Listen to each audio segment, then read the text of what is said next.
नमस्कार, मेरा नाम है आशुतोष राय और आप सभी का स्वागत है बेसिक शिक्षा के इस ऑनलाइन लर्निंग प्लेटफॉर्म पे। मैं पिछले 5 सालों से यूनिवर्सिटी एंट्रेंस एग्जाम के लिए बच्चों को गाइड कर रहा हूं। लाखों बच्चों को मेंटर कर चुका हूं जो डिफरेंट सेंट्रल और स्टेट यूनिवर्सिटी से ग्रेजुएशन कर रहे हैं। ये इसलिए बता रहा हूं ताकि इस वीडियो में जो भी इंफॉर्मेशन है वो ऑथेंटिक है, एक्सपीरियंस के बेसिस पे ये आपको बिलीव हो जाए।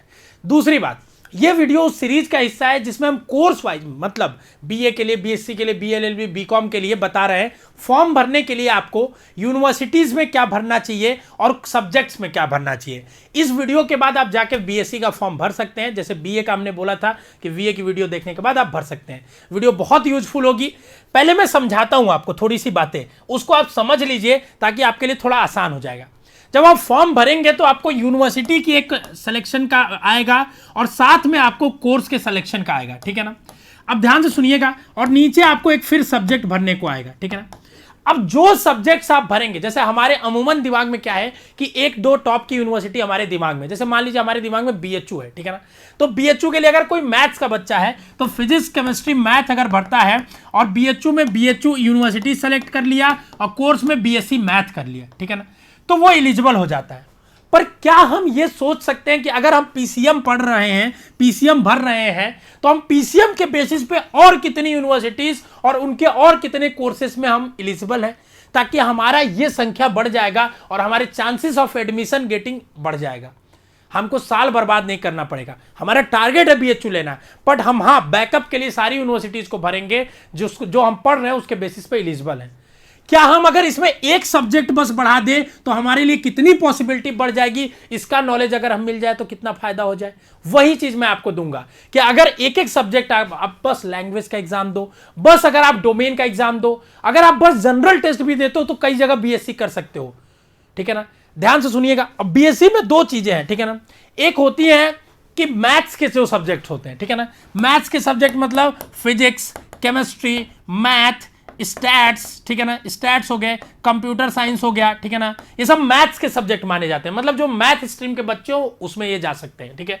दूसरा होता है बायो के सब्जेक्ट्स, मतलब जो बायो से जिन्होंने स्ट्रीम किया 12th में वो जा सकते हैं। तो वो बच्चे क्या होते हैं, बॉटनी, जूलॉजी, बायोकेमिस्ट्री, ठीक है ना, बायोटेक्नोलॉजी, केमिस्ट्री, ठीक है ना, इन सारे सब्जेक्ट्स में आप जा सकते हैं। साइकोलॉजी में जा सकते हो, ठीक है ना। जियोलॉजी में जा सकते हो, जियोलॉजी में मैथ से भी जा सकते हो और बायो वाले भी बच्चे जा सकते हैं, ठीक है। ज्योग्राफी में भी मैथ वाले चले जाते हैं, ठीक है ना, पीएमजीआर ग्रुप है। तो आपको कई जगह क्या होता है, कई यूनिवर्सिटीज में आपको सबका अलग अलग कोर्स सिलेक्शन करना पड़ेगा। मतलब आप यहां यूनिवर्सिटी उसका भरोगे तो उसका कोर्स पहले केमिस्ट्री भरोगे, फिर फिजिक्स भरोगे, फिर मैथ भरोगे। कई जगह इन सबको एग्रीगेट कर दिया है और उसको जैसे कंबाइन करके बोल दिया कि आप बस बीएससी मैथ भर दिए तो सभी उनके सब्जेक्ट जो 8-9 चलते हैं बीएससी जिसमें होते हैं मैथ वालों के लिए, उसके लिए एलिजिबल हो। वो काउंसलिंग में देखा जाएगा कि आपको क्या करना है, कैसे करना है और किस तरीके से करना है, ठीक है ना। दूसरी बात आपको बताता हूं, ठीक है ना। ये बातें हो गई। अब देखिए ध्यान से सुनिएगा। अब मैं आपको एक लिस्ट देने जा रहा हूं, उस लिस्ट को आपको कैसे यूज करना है, ठीक है। हमने आपको जैसे लिस्ट दिया कि बस डोमेन अगर आप भरते हैं फिजिक्स, केमिस्ट्री, मैथ या कोई भी बस डोमेन भरते हैं तो उस डोमेन के बेसिस पे कितनी यूनिवर्सिटीज है उनका लिस्ट डाल दिया। तो आप उस लिस्ट में लिख लीजिएगा। पहले आप अपने सब्जेक्ट का सिलेक्शन करिएगा कि हमको पीसीएम भरना है कि क्या भरना है। आप अपने मैक्सिमम सब्जेक्ट भर लीजिएगा, लास्ट में बताऊंगा अभी क्या भरना चाहिए, ठीक है ना। उसके बाद आप देखते जाइएगा और एक कॉपी पे प्रिंट करा लीजिएगा इस पीडीएफ को। कमेंट बॉक्स में डाल दूंगा, इसका ऐप में भी डाल दूंगा, वेबसाइट पे, टेलीग्राम पे, हर जगह डाल दूंगा, ठीक है ना। कमेंट बॉक्स में भी पड़ा रहेगा, आप देख सकते हैं, प्रिंट करा लीजिएगा। अब आप टिक कर लीजिएगा यूनिवर्सिटीज कि ये यूनिवर्सिटीज हमको भरनी है, उसके ये कोर्सेज। फिर फॉर्म भरने चलिए तो जितनी टिक की यूनिवर्सिटी सारी भर दीजिए, जो आपने सब्जेक्ट सोचा है सारा भर दीजिए। आपके सामने लिस्ट खोल के दिखाता हूं मैं एक बार ताकि आपको समझ में आ जाए, ठीक है ना। देखिए आपके सामने मैं लिस्ट खोल के दिखाता हूं। देखिए सबसे पहली बात है कि 4 तरीके की यूनिवर्सिटीज है, सेंट्रल, डीम्ड, प्राइवेट और स्टेट, ठीक है ना। तो हम प्राइवेट और डीम्ड पे नहीं जाएंगे क्योंकि वो प्राइवेट यूनिवर्सिटीज होती हैं। हम सेंट्रली गवर्नमेंट इंस्टीट्यूशंस पे जाएंगे। तो सेंट्रल जो यूनिवर्सिटीज है जिसमें बीएससी एडमिशन ले रही है वो टोटल आपकी 35 है, ठीक है ना। कितनी है टोटल आपकी? 35 है। कितनी है? 35 है। आप देख पाओगे इसमें तो पूरा का पूरा इसमें 35 लिस्ट में बड़ा हुआ है, ठीक है ना। एक एक यूनिवर्सिटी है। जामिया भी अभी रिसेंटली ऐड हुआ है, उसको भी हमने ऐड कर लिया। तो आप इससे देख सकते हो कि कितने लेवल ऑफ डिटेलिंग पे हम काम करते हैं, ठीक है ना। इसीलिए हम रुके हुए थे लिस्ट देने से पहले, क्योंकि जामिया अभी 2 दिन पहले 1 दिन पहले ऐड हुआ है, तब भी हमने उसको ऐड कर दिया, इसीलिए क्योंकि हम चाहते थे हम सारे एक अपडेटेड लिस्ट दें जिसपे आप बस आंख बंद करके भी भरोसा करो, और ये आपके लिए लास्ट वीडियो हो इस पे, और आपको परेशान ना होना पड़े। स्टेट के लिए जो टोटल यूनिवर्सिटीज हैं 12 है, सबके अलग अलग क्राइटेरिया है, अलग अलग कोर्सेज हैं जो मांग रहे हैं, नाम हमने सारा दे दिया है, आप देख सकते हो, ठीक है ना। अब बात करते हैं कि कितनी ऐसी यूनिवर्सिटी है जो सिर्फ जनरल टेस्ट के बेसिस पे एडमिशन देती हैं, ठीक है ना, जहां सिर्फ और सिर्फ जनरल टेस्ट ही अगर हम पढ़ ले तो हो जाएगा। जैसे अगर आप central university of Andhra, Karnataka, Rajasthan में देखोगे तो सेंट्रल यूनिवर्सिटी ऑफ राजस्थान में इंटीग्रेटेड एमएससी का इकोनॉमिक्स और लिंग्विस्टिक का जो कोर्स होता है, अब देखो इकोनॉमिक्स भी एमएससी में होता है, बीए एमए भी होता है, ठीक है ना, तो यहां देख लो, और एमएससी में लिंग्विस्टिक भी एमए में होता है, एमएससी से भी होता है। आप कोर्स क्या सब्जेक्ट लेना चाहते हो ये भी मायने रखता है, तो अगर आपको इसमें नहीं करना तो भरने की जरूरत नहीं है, ठीक है ना। जैसे अगर मान लीजिए आप बीएससी इन फॉरेस्ट्री करना चाहते हैं गुरु घासीदास से, तो बीएससी इन फॉरेस्ट्री करने के लिए आपको जनरल टेस्ट भरना पड़ेगा, ठीक है ना। तो ये सारे हमने भर दिए जो जनरल टेस्ट वाले एक जगह, तो आप इसको प्रिंट करा लीजिएगा, आप टिक करते जाइए कि क्या क्या आपको ये कोर्स करना है कि नहीं करना है, ठीक है ना। उसके बेसिस पे उसके सब्जेक्ट का निर्धारण हो जाएगा। अच्छा, क्या अगर हमको विश्व भारती से बीएससी ऑनर्स इन फिजिक्स करना है, तो विश्व भारती से बीएससी फिजिक्स के लिए जनरल टेस्ट चाहिए, तो एक लिस्ट बना लीजिए सब्जेक्ट का, मतलब आपको जनरल टेस्ट तो भरना ही भरना है, और आगे कहीं भी जनरल टेस्ट आएगा तो वो वाला भी टिक कर दीजिएगा यूनिवर्सिटी। क्यों? क्योंकि भाई आप जनरल टेस्ट का एग्जाम दे ही रहे हो, अगर कोई जनरल टेस्ट के बेसिस पर और अच्छी यूनिवर्सिटी मिल रही है कोर्स, तो क्यों ना उसको भर दे फ्री फोकट में, ठीक है ना। तो आप विश्व भारती जरूर भरिएगा, अच्छी यूनिवर्सिटी है, ठीक है ना। इंटीग्रेटेड देखिए ये सब लैंग्वेजेस के कोर्सेस हैं, मेजरली जनरल टेस्ट के बेसिस पे, बस ओनली जनरल टेस्ट के बेसिस पे, बीएससी के ज्यादा अच्छे कोर्सेस नहीं है इंस्पाइट, बस एक आप विश्व भारती को छोड़ देंगे तो। दूसरा और सबसे बड़ा आता है, उससे पहले मैं आपको बता दूं हमारे वरदान बैच के बारे में। वरदान बैच क्या है? सॉरी, वरदान योद्धा बैच है। योद्धा बैच क्या है मैं आपको बताता हूं। योद्धा बैच एक ऐसा स्पेशल बैच है जिसमें आपको 50 क्लासों में, मात्र 50 क्लासों में हर एक सब्जेक्ट को पूरा डिटेल और क्रिस्प दोनों करके पढ़ाया जाएगा। मतलब ऐसा नहीं कि सिलेबस का 80% पढ़ाएंगे, कम समय में बेहतर तैयारी करना है तो यह बैच आपके लिए। और सबसे बड़ी बात है इसकी प्राइसिंग, जो आपको अगर 28 फरवरी तक आप लेते हो तो आपको 2000 रुपए में मात्र पड़ेगा। कोड सीयूटी यूज करना है, ठीक है ना, सीयूटी से आप कोड यूज करके मात्र 2000 में प्राइसिंग ले सकते हो। बट ध्यान देने वाली बात है कि क्लासेस लाइव 1 तारीख से चालू हो रही है। लाइव क्लासेस पढ़ाएंगे हम लोग, ऐसा नहीं रिकॉर्डेड डाल दे बोरियत महसूस हो आपको। लाइव लेंगे, इंटरेक्टिव सेशंस होंगे, क्लास नोट्स देंगे, टेस्ट सीरीज कराएंगे, डीपीपी कराएंगे, कंप्लीट सॉल्यूशन है ये बैच, कम समय में बेहतर तैयारी का। तो आप ज्वाइन कर सकते हो, 1 तारीख से इंतजार कर रहे हैं। आइए बीएससी में पढ़ के देखिए, आपको one of the phenomenal teachers जो पिछले साल हजारों बच्चों को सेलेक्ट कराए, बीएचयू, डीयू, इन सब टॉप यूनिवर्सिटीज में, ठीक है ना। तो आपको भी कराएंगे, बस आपकी मेहनत होनी चाहिए। हम डेडिकेटेड हैं पूरा आपके लिए, आपकी मेहनत, आपकी डेडिकेशन, हमारा एक्सपीरियंस जुड़ेगा तो सिलेक्शन में जरूर तब्दील हो जाएगा। चलिए आगे बढ़ते हैं।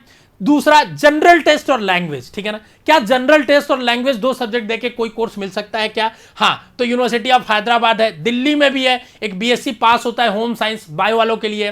पर एक चीज और ध्यान दे लेना, ठीक है ना, कि ऐसा नहीं कि मैंने यहां पे जो लिखा है कोर्स ये सब कोई भर सकते हैं, ठीक है ना। मैंने बता दिया, अगर बायो कैटेगरी का सब्जेक्ट है तो उसके लिए 12th में आपका बायो होना चाहिए, ठीक है। जैसे होम साइंस मैथ वाले बच्चे नहीं भर पाएंगे, तो वो भी आप एक बार जरूर चेक कर लीजिएगा अगर आपको लगता है कि ये कोर्स हम भर सकते हैं कि नहीं भर सकते। आपको वैसे पता है मैथ वाले बच्चों को कि आप किस में, होम साइंस में तो नहीं जा पाओगे, ठीक है ना। तो ये बात आपको ऑलरेडी पता है, ठीक है ना। जैसे नॉर्थ ईस्टर्न में इलेक्ट्रॉनिक्स, माइक्रोबायोलॉजी, स्टैटिस्टिक्स, ठीक है ना। तो ये सब देखो लैंग्वेज और जनरल टेस्ट के बेसिस पे ही सिर्फ अच्छी अच्छी यूनिवर्सिटीज में अच्छे अच्छे कोर्सेज भी हैं, तो हम क्यों स्किप करें, इसको भी पढ़ लें। हमारे लिए तो जनरल टेस्ट लैंग्वेज पढ़ना और आसान भी है, ठीक है। लैंग्वेज तो वैसे भी हम पढ़ रहे हैं ड्यू के लिए, बस एक एक्स्ट्रा जनरल टेस्ट पढ़ना है, तो क्यों ना पढ़े और इन सारी यूनिवर्सिटीज के लिए भी एलिजिबिलिटी कर ले। सेम वैसे स्टेट की 2 यूनिवर्सिटीज हैं और आपके बैच के बारे में आपको बता ही दिया। सबसे बड़ा सेक्शन जो है डोमेन ओनली। आप बस अगर डोमेन का एग्जाम देते हो तो क्या हो जाएगा, अब डोमेन में मैक्सिमम आप 3 डोमेन, तो मिनिमम आप 3 डोमेन तो जरूर दीजिएगा। इन 3 डोमेन के बेसिस पे आपको क्या होगा कि बहुत सारी यूनिवर्सिटी के अलग अलग कोर्सेज में, जैसे बीएचयू की बात कर लेते हैं, ठीक है, बायोलॉजी वाले बच्चे बायोलॉजी, मैथ वाले बच्चे मैथ, ये आप समझ लीजिएगा। इसकी एलिजिबिलिटी हमने डाली नहीं है क्योंकि बहुत ज्यादा लंबा बड़ा हो जाता है। आप उसके सीयूईटी के वेबसाइट से एलिजिबिलिटी भी आप चेक कर लीजिएगा, अगर लगेगा तो स्पेसिफिक यूनिवर्सिटी का खोल के आप चेक कर सकते हैं। ऐसे ही जामिया हो गया, हिमाचल हो गया, जम्मू हो गया। इंटीग्रेटेड कोर्स का मतलब होता है जहां पे बीएससी और एमएससी साथ में दोनों हो जाए। नहीं तो नॉर्मल बीएससी का मतलब होता है कि आप बीएससी करोगे, फिर एमएससी के लिए एंट्रेंस दोगे सीयूटी पीजी का, फिर एमएससी करोगे, और इसमें एक ही बार आप बीएससी एमएससी करके दोनों 5 साल बाद निकलोगे। बीएससी के बाद एंट्रेंस देने की कोई जरूरत नहीं है। कई यूनिवर्सिटीज में सिर्फ एक ही डोमेन मांग रहा है। जैसे आपने अगर भरिए, सोचिए मान लीजिए फिजिक्स केमिस्ट्री मैथ भरा है बीएचयू के लिए, तो आपने केमिस्ट्री तो भरा ना, केमिस्ट्री भरने की वजह से आप जम्मू के भी सेंट्रल यूनिवर्सिटी में हो गए एलिजिबल। आपने फिजिक्स भरा, उसके लिए जम्मू के भी हो गए आपने, ठीक है ना। ऐसे ही बहुत सारे सब्जेक्ट्स हैं जिसमें आप एलिजिबल हो गए। जैसे आप कश्मीर में भी एलिजिबल हो गए, ठीक है ना। अगर आप जाएंगे तो हरियाणा में सेंट्रल यूनिवर्सिटी ऑफ हो गए, या मैथ के लिए सिर्फ मैथ मांग रहा है, फिजिक्स के लिए। जो येलो कलर से हमने किया वो एग्रीकल्चर के कोर्सेस हैं, ठीक है ना। एग्रीकल्चर थोड़ा स्पेशल कोर्स है, ठीक है ना। कुछ ही बच्चे करते हैं एग्रीकल्चर के, तो हमने डाल दिया। एग्रीकल्चर की अलग से भी एक वीडियो आएगी, सीतेश सर आपको बना के बताएंगे सारी चीज़ों के बारे में, तो आप उसको देख लीजिएगा, ठीक है ना। तो डोमेन ओनली का आप इसके बेसिस पर निर्धारण कर लीजिएगा कि आपको कितने डोमेन देने, मैक्सिमम 3 ही, और ये कौन कौन सी यूनिवर्सिटी उसके में लाइक कर रही है, उसके कौन कौन से कोर्स ये आपको भर देने हैं, ठीक है ना। डोमेन भरने के बाद अगला जो सेक्शन हमारा आता है डोमेन और लैंग्वेज का, कि हमको डोमेन और लैंग्वेज दोनों देंगे। अब ध्यान से सुनना, अगर तुमने डोमेन और लैंग्वेज चूज किया तो जो सिर्फ डोमेन में है वो वाली यूनिवर्सिटी तो आ ही गई, जो सिर्फ लैंग्वेज में वो वाली यूनिवर्सिटी भी इसके अंदर आ गई, और डोमेन प्लस लैंग्वेज वाली भी आ गई, ठीक है ना। क्योंकि यहां दोनों को लेना पड़ेगा यहां इसके लिए। जो सिर्फ डोमेन वाली, क्योंकि तुमने डोमेन दे ही रहो, तो सिर्फ डोमेन जिसके यहां मांग रहा है वो भी आ गई इसके अंदर में, तो इसमें और बड़ी लिस्ट हो गई। पीछे वाली है ही, और ये अलग से है ये लिस्ट जो डोमेन और लैंग्वेज दोनों मांग रही है, ठीक है ना। तो इसमें सबसे बड़ी जो है आपकी दिल्ली यूनिवर्सिटी है। दिल्ली यूनिवर्सिटी की खास बात है कि आपका वही डोमेन का एग्जाम देंगे आप जो 12th में होना चाहिए, ठीक है ना। और लैंग्वेज इसमें आप देना जरूरी है, आपको एक लैंग्वेज देना जरूरी है, ठीक है ना। स्कोर उसका नहीं जुड़ेगा, बट आपको पासिंग मार्क्स के लिए देना पड़ेगा, ठीक है ना। फिर विश्व भारती का एग्रीकल्चर है, ठीक है ना। आप सारी यूनिवर्सिटीज का लिस्ट, हम एक एक यूनिवर्सिटी बताएंगे, आपका वीडियो लेंथ होगा। मैं आपको समझाना चाह रहा हूं कि ये इस ब्रह्मास्त्र को आप यूज कैसे करेंगे, ठीक है ना। फिर आगे अगर हमारा मन है सर हम डोमेन, जनरल टेस्ट, लैंग्वेज तीनों देंगे, तब कौन सी यूनिवर्सिटी में होंगे, ठीक है ना। तो इसमें जो सबसे बड़ी यूनिवर्सिटी है वो आपकी आसाम वगैरह ये सब तो है ही, हम किसी यूनिवर्सिटी को छोटी बड़ी नहीं कर रहे हैं। इसमें एक आपकी हरि सिंह गौर है, ठीक है ना। Central university of Hari Singh Gour है, हरि सिंह गौर सागर में बहुत बड़ी। दूसरी जो बड़ी यूनिवर्सिटी है वो है यूनिवर्सिटी ऑफ इलाहाबाद, ठीक है ना, जिसको छोड़ा नहीं जा सकता। तो मेरे ख्याल से आपको ये भी भरना चाहिए, ठीक है ना। और इसमें भी एक लिस्ट लंबी है, तो अगर आप डोमेन, लैंग्वेज, जनरल टेस्ट सब भरते हैं तो सारी यूनिवर्सिटी के लिए ऑलमोस्ट एलिजिबल हो जाएंगे। बस आप देख लीजिएगा कि कौन सा डोमेन किसके लिए दे रहे हैं। अगर मान लीजिए कोई अलग ही डोमेन किसी के लिए टीचिंग एप्टीट्यूड मार दिया, तो वो यूनिवर्सिटी नहीं भरनी है हमको, कि एक यूनिवर्सिटी के लिए हमको अलग से अलग डोमेन पढ़ना पड़े। जो हम डोमेन भरे हैं उन्हीं डोमेन किस किस में मांग रहा है वो इस लिस्ट की मदद से आप देख के फायदा उठा सकते हैं। इसमें सेंट्रल की है तो सेंट्रल की, स्टेट की यूनिवर्सिटी है तो स्टेट की, हमने बना के पूरी डाल दी है, जिससे आपको बहुत फायदा मिलेगा और जो आपको बहुत लाभ करेगा, ठीक है ना बच्चों। ये आपके काम आएगा। प्रिंट निकलवाना चाहो तो कमेंट बॉक्स में डाल दूंगा। अब मैं आपको एक्सपर्ट एडवाइस दे देता हूं कि आपको क्या भरना चाहिए। मुझे लगता है कि देखो, मेजरली तुम कितनी भी यूनिवर्सिटी टारगेट कर रहे हो, ऐसा तो तुम्हें जरूर बनाना चाहिए कि DU, BHU और इलाहाबाद, ये 3 यूनिवर्सिटी तो तुम्हारा टारगेट हो ही जाए, ठीक है ना। ऐसा तुमको रखना चाहिए, क्योंकि इन्हीं 3 में मैक्सिमम सीटें हैं, बाकी जगह सीटें थोड़ी कम है, ठीक है ना। तो एक इनके लिए आपको 3 डोमेन, फिजिक्स, केमिस्ट्री, मैथ या बायो तो जरूर ही देना पड़ेगा, ठीक है ना। इसके साथ ही लैंग्वेज आपको DU के लिए देना पड़ेगा, इलाहाबाद के लिए आपको जनरल टेस्ट भी देना पड़ेगा। और इतना भरते हो तो बहुत सारी यूनिवर्सिटीज में हो जाओगे एलिजिबल, जो हमने लिस्ट दे दिया, ठीक है ना। और एग्रीकल्चर वाले के लिए मैं सलाह दूंगा कि PCM या B के साथ एग्रीकल्चर भी पढ़ेंगे तो कई जगह जहां ABC मांगा जाता है या जहां पे आपका मैथ का मांगा जाता है, वहां आपके लिए फायदेमंद होगा। बाकी इस पर अलग से वीडियोस बताएंगे। कोई और भी डाउट रह गया तो कमेंट बॉक्स में बताना। और हाँ, अगर ये वीडियो यूजफुल लगा, सच में कंटेंट लगा कि मेहनत करके दिया गया, आपके काम आएगा, तो उसको भी कमेंट बॉक्स में बताइएगा। दोस्तों तक वीडियो को फैलाइएगा, ठीक है। अपना प्यार कमेंट बॉक्स में यूं देते रहिएगा। चैनल को सब्सक्राइब करिए बच्चों, और वीडियो पसंद आया तो लाइक करिए, और ज़्यादा से ज़्यादा लोगों को बताइए कि CUET की तैयारी हो रही है। मात्र 50 दिनों में इतनी बेहतरीन तैयारी, इस बैच को ज्वाइन करें और ज़्यादा से ज़्यादा अपनी सिलेक्शन की गारंटी को इंश्योर करें। स्वस्थ रहे, मस्त रहे, all the best, love you all.